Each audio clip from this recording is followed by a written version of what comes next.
Hi all. ஆரி ஒர்க்கில் வந்து போடும்போது ஃப்ரண்ட் நெக் வந்து எப்படி மார்க் பண்ணோம் அப்படின்னு சொல்லிட்டு ஒரு சிஸ்டர் டவுட் கேட்டிருந்தாங்க. ஸோ ரொம்ப ஈஸி தான். நம்ம நார்மலாக வந்து இன்ச் டேப் வச்சு அளந்துக்கலாம்.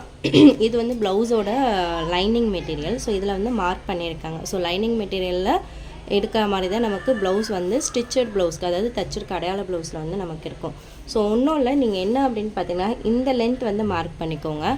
ஸோ இந்த லென்த் வந்து நமக்கு ப்ளவுஸில் வந்து இப்படி வரும் இல்லையா, இந்த கேர்வு. ஸோ இந்த கேர்வும் இதுவும்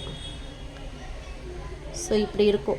ஸோ நீங்கள் என்ன பண்ணுறோன்னா அதுலேருந்து கொஞ்சம் டிஸ்டன்ஸ், அதாவது இந்த ஸ்கேல் லென்த் இது வந்து எங்கே வரா மாதிரி இருக்குது அப்படின்னு சொல்லிட்டு அது வரைக்கும் மார்க் பண்ணிக்கோங்க. 6 இருக்குது. ஸோ இப்போ இங்கே பார்த்தீங்க அப்படின்னா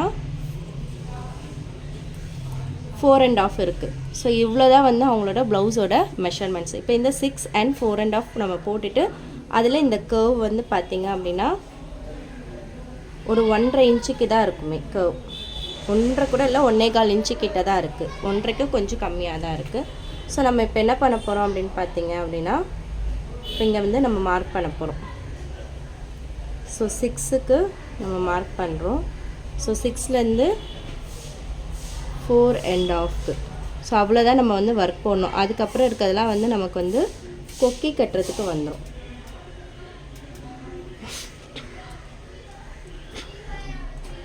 ஸோ இதில் நீங்கள் அப்படியே வந்து உங்களுக்கு கோடு போட வரோன்னா அப்படியே போட்டுருங்க. அப்படி இல்லைன்னா ஒரு ஸ்கேல் யூஸ் பண்ணி நீங்கள் ஒரு ஸ்ட்ரெயிட் லைன் போட்டுக்கோங்க.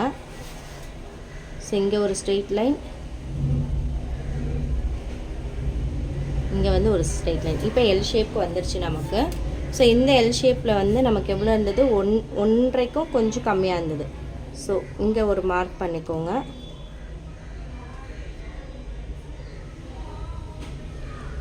ஸோ இந்த இடத்துல வந்து நம்ம வந்து கர்வ் போட்டுக்கலாம். ஸோ கர்வ் போடும்போது நீங்கள் கொஞ்சம் மேலேருந்து போட்டுட்டு வந்தீங்கன்னா